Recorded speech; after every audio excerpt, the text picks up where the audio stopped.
Bonsoir, ici Maïka Desnoyers. Ce soir au Carnet des Arts, nous rencontrons les membres du spectacle musical pour enfants Les Cousines, le peintre Ruben Carrasco, et nous discutons par la suite avec Maryse Gaudreau de chez Trésor Éco.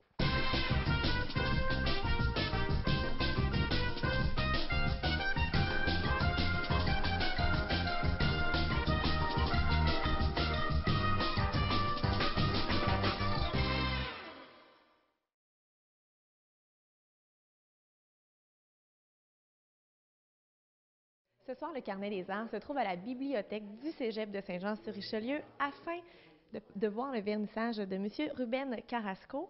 Et ce vernissage, on le doit à M. Yvan Lafontaine. Dites-moi, comment avez-vous découvert cet artiste? Par hasard, on va dire, parce que, écoutez, je fais beaucoup d'échanges avec les artistes mexicains depuis plus de 5 ans déjà, des artistes déjà bien établis et de jeunes artistes. Quand je travaille avec la bibliothèque ici, j'essaie de choisir plutôt des jeunes artistes qui sont comme une image positive pour les étudiants en arts plastiques du cégep.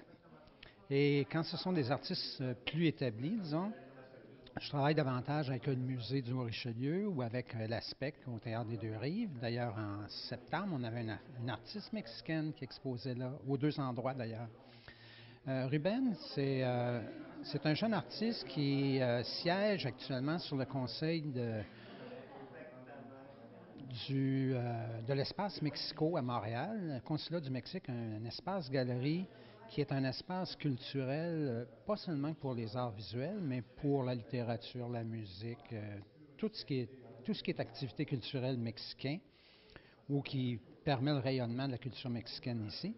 Et moi, j'avais été demandé par le consulat du Mexique pour les conseiller sur les plages d'exposition en art visuel. Alors, j'ai suggéré à l'attaché culturel du consulat de former un comité de sélection.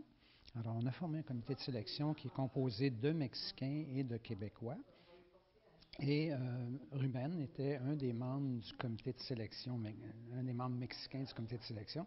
Alors, j'ai eu la chance de le côtoyer, de connaître son travail. Et comme c'est un jeune artiste qui est nouveau ici, il est à sa deuxième année à Montréal, j'en ai profité. J'ai dit, bon, ben, il fait du bon travail. J'ai visité son atelier, j'ai vu son travail. Il m'en a apporté à la maison. Et puis, j'ai dit, bon, ben, c'est de haute qualité pour un jeune. Alors, parfait, allons-y. On va l'inviter. Parce que la plage que j'ai ici avec la galerie, c'est parce qu'elle est allouée uniquement pour que je présente des artistes étrangers. C'est, ça fait partie du volet rayonnement du cégep. Et donc, le rayonnement culturel, ben, moi, je l'assume pour le collège bénévolement pour permettre à des jeunes étrangers, qu'ils soient mexicains, argentins, colombiens ou autres, si c'est un bon artiste, ça va me faire un plaisir de le présenter ici.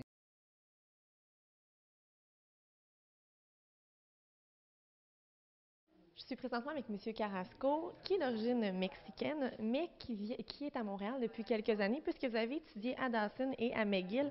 Comment avez-vous trouvé le Québec en arrivant ici?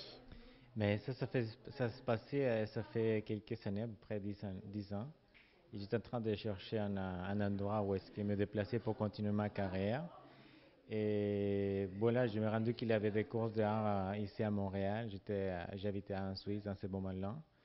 Et j'ai trouvé des courses pour aller apprendre des graphismes. À ce moment-là, c'était à Dawson.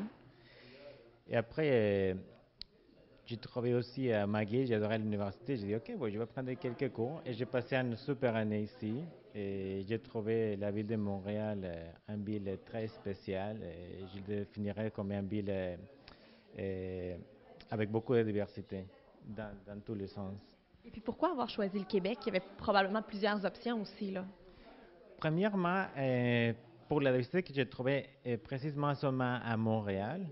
Et à ce moment-là, je ne parlais pas français. C'était quelque chose qui servait avec le temps, en train de voyager. Et après, quand j'ai rentré, après 10 ans, après ça, j'ai rentré à Montréal aussi parce que j'étais en train de voyager en Europe. J'ai arrêté ici quelques semaines pour le festival de jazz.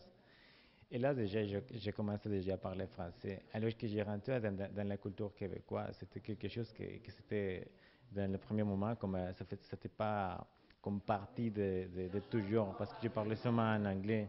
Alors que j'ai découvert comme une nouvelle partie de la vie, de la culture, et c'est vraiment une autre histoire. Et ça m'intéresse beaucoup pour venir ici à Montréal à m'établir et utiliser Montréal comme ma base de production. Et avant, j'ai représenté au Mexique et maintenant, je commence à sentir que je commence à représenter aussi au Québec. C'est vraiment quelque chose de fort. En tant qu'artiste, quand on change de pays comme ça, bon, vous étiez au Mexique, vous avez été en Suisse, ensuite le Canada, le Québec, est-ce qu'il y a un changement aussi dans nos œuvres? Oui, bien sûr, ça change très fort. J'étais souvent attiré pour les grosses villes, j'aime voir le monde, c'est ça qui m'inspire. Mais ça change beaucoup. En Suisse, j'étais pas là pour émigrer, j'étais quelques mois. Et aussi, j'étais en France, en Italie, en France. Mais en immigration, c'est vraiment une autre étape. Il y a beaucoup de procès, c'est un procès très long pour s'adapter. C'est pas comme arriver, je dis ok, je vais faire un projet en Suisse et j'arrive et je cherche une galerie et voilà. Non, là, il faut commencer vraiment de la base, des papiers, des documents pour monter. Et ici, ça m'a pris 1 an et demi à peu près pour vraiment m'établir. Et les derniers 6 mois, c'était vraiment intense. Beaucoup de projets. Et je vais voir aussi une deuxième exposition dans l'événement Yes Art Expo, que ça se passe à Marché Bon Secours à Bioport à Montréal. Ça commence le 1er et le deuxième et le 2 de décembre. Alors que je travaille vraiment beaucoup, beaucoup, beaucoup. Je suis vraiment content. Cette exposition ici qui m'a mené à cause de Yvan Lafontaine à Saint-Jean-sur-Richelieu, ça me permet de découvrir des endroits que je ne connaissais pas avant. Je vois vraiment la ville. La dernière fois, j'étais à Magor. Wow, je vois des galeries ici. C'est vraiment fort. Je pense que le Québec, c'est un endroit pour s'inspirer, pour créer de l'art et pour l'exposer à Montréal. Mais aussi, j'encourage aussi les artistes de sortir. Parce qu'on est ici, mais on peut exposer n'importe où, au Mexique, en Allemagne, en Chine, en Tokyo, alors que c'est ça qui nous permettrait de l'art, de voyager et de partager avec tout le monde. On est présentement entouré de vos œuvres à votre vernissage. Est-ce que vous pouvez nous parler un peu de l'inspiration que vous avez eue?